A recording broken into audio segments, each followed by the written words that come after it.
भगवान बुद्ध आणि त्यांचा धम्म, जो अत्युच्च नैतिक भावनेने प्रेरित झालेला आहे आणि जो आपल्या काळातील बौद्धिक ज्ञानात तज्ज्ञ आहे, जो एक नव्या विचारांचा प्रणेता आहे, याच जगात याच जीवनात आत्मविकास व आत्मसंयमन यांच्या योगाने झालेल्या आंतरिक हृदय परिवर्तनाने मुक्ती मिळू शकते, हे आपले तत्व विरोधी प्रवृत्तीची जाणीव असूनही बुद्धी पुरस्सर म्हणून पुढे मांडण्याचे ज्याच्यात धैर्य आहे, अशा भगवान बुद्धाच्या रूपाने एक समाज सुधारक लाभला आहे असे त्यांना वाटले. भगवान बुद्धाविषयी त्यांचा आदर इतका अमर्याद झाला की ते त्यास ताबडतोब शरण गेले आणि आपले शिष्य म्हणून आपला स्वीकार करा अशी त्यांनी त्यास विनंती केली. एही भिक्खवे, भिक्खूंनो या, हा मंत्र उच्चारून भगवान बुद्धाने त्यांना आपल्या धम्मात प्रविष्ट करून घेतले. ते पंचवक्कीय भिक्खू म्हणून पुढे ओळखले जाऊ लागले. आपल्या भावना व्यक्त करीत येणाऱ्या त्या उमद्या तरुण यशस्ला भगवंतांनी पाहिले आणि त्याचा तो नैराश्याचा आक्रोश ऐकून भगवंत म्हणाले, काही दुःख नाही की काही संकट नाही, ये मी तुला मार्ग दाखवतो. आणि भगवंतांनी त्याला आपल्या धम्माचा उपदेश दिला. भगवान बुद्धाचे शब्द ऐकून तथागतांनी शिष्य म्हणून आपला स्वीकार करावा अशी त्याने विनंती केली. नंतर भगवंतांनी त्याला बोलावून भिक्खू होण्याविषयी सांगितले. यशस्ने ते मान्य केले. आपला पुत्र नाहीसा झाल्याचे समजल्यावर यशस्च्या आई वडिलांना अत्यंत दुःख झाले. पित्याने त्याचा शोध लावण्यास सुरुवात केली. जर माझा पुत्र यशस याला आपल्या बरोबर राहण्यास फायदा आहे असे वाटत असेल तर त्याला राहू द्या. यशस्ने भिक्खू म्हणून राहणेच अधिक पसंत केले. निरोप घेण्यापूर्वी यशसचा पिता म्हणाला, तथागताने माझ्या घरी माझ्या कुटुंबियांसमवेत भोजन करण्यास संमती द्यावी. भोजनानंतर तथागतांनी त्या कुटुंबातील सर्व मंडळींना आपल्या धम्माचा उपदेश दिला. तो ऐकून त्यांना फार आनंद झाला आणि त्यांनी त्या उपदेशाचे पालन करण्याचे वचन दिले. वाराणसीतील एका श्रीमंत कुटुंबात यशस्चे 4 मित्र होते. विमल, सुबाहू, पुण्यजित आणि गवापती अशी त्यांची नावे. यशस्ने बुद्ध आणि त्यांचा धम्म याचा आश्रय घेतला आहे असे जेव्हा त्यांना समजले तेव्हा जे यशस्च्या हिताचे तेच आपल्याही हिताचे आहे असे त्यांना वाटले आणि यशस्च्या त्या मित्रांनी धम्मदीक्षा ग्रहण केली. काश्यप बंधूंची धम्मदीक्षा. वाराणसीमध्ये काश्यप या नावाचे कुटुंब राहत होते. या कुटुंबात 3 पुत्र होते. ते उच्च विद्या विभूषित असून कर्मठ धार्मिक जीवन जगत होते. काही काळानंतर मोठ्या मुलाने संन्यास घेण्याचा विचार केला. त्याप्रमाणे त्याने घर सोडले व संन्यास घेतला आणि उरुवेला येथे जाऊन त्याने आपला आश्रम स्थापन केला. त्याच्या धाकट्या 2 भावांनी त्याचे अनुकरण केले आणि तेही संन्यासी बनले. ते सगळे अग्निहोत्री किंवा अग्निपूजक होते. लांब केस ठेवले असल्यामुळे त्यांना जटिल असे म्हणत. हे 3 भाऊ उरुवेला काश्यप, नदी काश्यप, निरंजना नदीचा काश्यप आणि गया काश्यप, गया या गावचा काश्यप या नावाने ओळखले जात. यापैकी उरुवेला काश्यपाचे 500 जटिल अनुयायी होते. नदी काश्यपाचे 300 जटिल शिष्य होते आणि गया काश्यपाचे 200 अनुयायी होते. उरुवेला काश्यप हा त्यांचा प्रमुख होता. उरुवेला काश्यपाची कीर्ती फार दूरवर पसरली होती. तो जीवनमुक्त असल्याचे मानले जात होते. लोक दूरदूरच्या ठिकाणाहून फाल्गू नदीवरील त्याच्या आश्रमात येत असत. उरुवेला काश्यपाचे नाव आणि कीर्ती ऐकल्यामुळे तथागतांनी त्याला उपदेश देण्याचा आणि शक्य झाल्यास त्याला आपल्या धम्माची दीक्षा देण्याचा विचार केला. त्याच्या वास्तव्याच्या ठिकाणाची माहिती मिळाल्यावर तथागत उरुवेला येथे गेले. तथागतांनी त्याची भेट घेतली आणि त्याला उपदेश व दीक्षा देण्याची संधी मिळावी म्हणून ते म्हणाले, काश्यप, जर तुमचा विरोध नसेल तर मला तुमच्या आश्रमात 1 रात्र राहू द्या. काश्यप म्हणाला, आपली विनंती मला मान्य नाही. या प्रदेशावर राज्य करणारा मुचलिंद नावाचा एक रानटी नागराजा आहे. तो भयंकर शक्तिमान आहे. अग्निपूजा करणाऱ्या सर्व संन्याशांचा तो कट्टा शत्रू आहे. तो रात्री आश्रमात येतो आणि अतिशय त्रास देतो. तो मला जसा त्रास देईल तसाच तो आपणालाही त्रास देईल असे मला वाटते. नागलोक तथागतांचे मित्र आणि अनुयायी झाले आहेत हे काश्यपला माहीत नव्हते, परंतु तथागतांना ते माहीत होते. म्हणून तथागत पुन्हा विनंती करीत म्हणाले, तो मला त्रास देण्याची शक्यता नाही.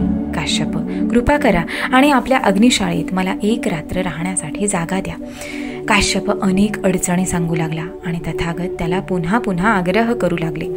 नंतर काश्यप म्हणाला, वाद करण्याची माझी इच्छा नाही, मला फक्त काहीशी भीती वाटते इतकेच. तुम्ही तुमच्या इच्छेप्रमाणे करू शकता. तथागतांनी ताबडतोब अग्निशाळेत प्रवेश केला व तिथे ते जाऊन बसले. नागराज मुचलिंद नेहमीच्या वेळी त्या खोलीत आला, परंतु काश्यपाऐवजी तथागत त्या ठिकाणी बसलेले त्याला दिसले. भगवंत बसलेले आहेत आणि त्यांच्या चेहऱ्यावर शांती आणि प्रसन्नता झळकत आहे.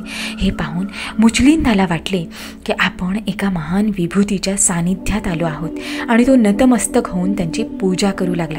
आपल्या अभ्यागताचे काय झाले असेल या काळजीने अस्वस्थ झाल्यामुळे काश्यपाला त्या रात्री झोपच आली नाही.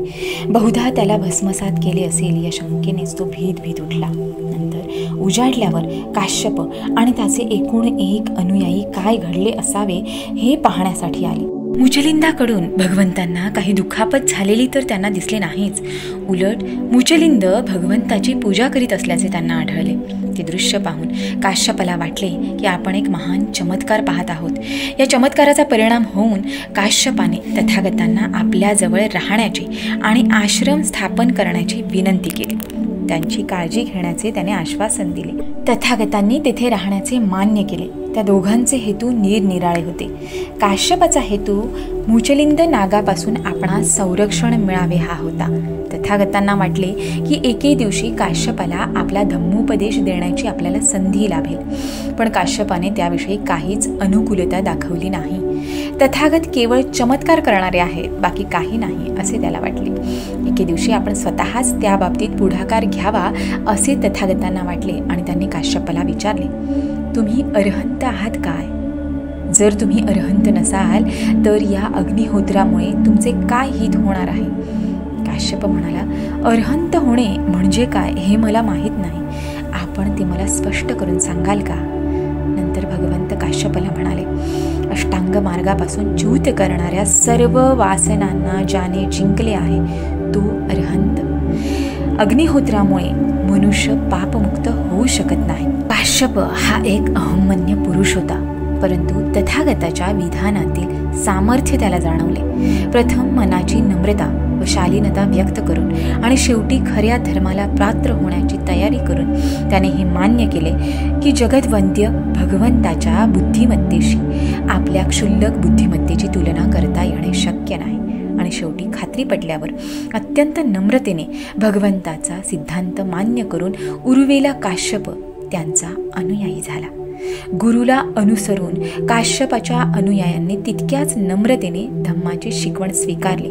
काश्यप आणि त्याचे अनुयायी यांना याप्रमाणे पूर्णपणे दीक्षा देण्यात आली. नंतर उर्वेला काश्यपाने आपल्या सर्व वस्तू आणि यज्ञपात्रे नदीत फेकून दिली. त्या सर्व वस्तू प्रवाहाच्या पृष्ठभागावरून तरंगत खाली वाहत गेल्या. प्रवाहाच्या खालच्या बाजूला राहत असलेल्या नदी काश्यप आणि गया काश्यप यांनी त्या वस्त्रादी सर्व वस्तू अस्ताव्यस्त स्थितीत प्रवाहातून वाहत येत असलेल्या पाहिल्या. तेव्हा ते म्हणाले, या आपल्या बंधूच्या वस्तू आहेत, त्याने त्या का फेकून दिल्या? काहीतरी असाधारण स्थित्यंतर घडले असावे. ते अतिशय दुःखी आणि अस्वस्थ झाले.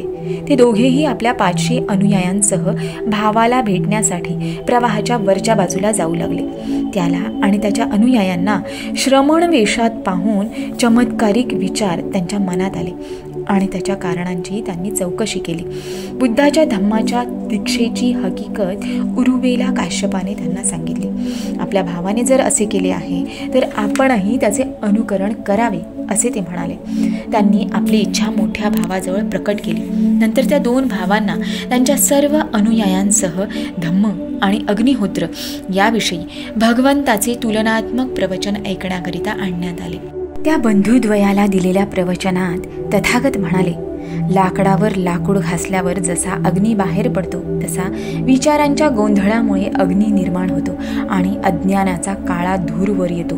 काम, क्रोध व अविद्या हे अग्नीप्रमाणे जगातील दुःखाला कारणीभूत होणाऱ्या सर्व गोष्टींना भस्मसात करतात. एकदा हा मार्ग सापडला आणि काम, क्रोध व अविद्या यांचा नाश झाला की त्यांच्याबरोबर नवी दृष्टी, ज्ञान आणि सदाचरण यांचा जन्म होतो. म्हणून एकदा माणसाच्या अंतःकरणात पापाविषयी घृणा उत्पन्न झाली की तिच्यामुळे तृष्णा नाहीशी होते आणि तृष्णा नाहीशी झाली की मनुष्य श्रमण बनतो.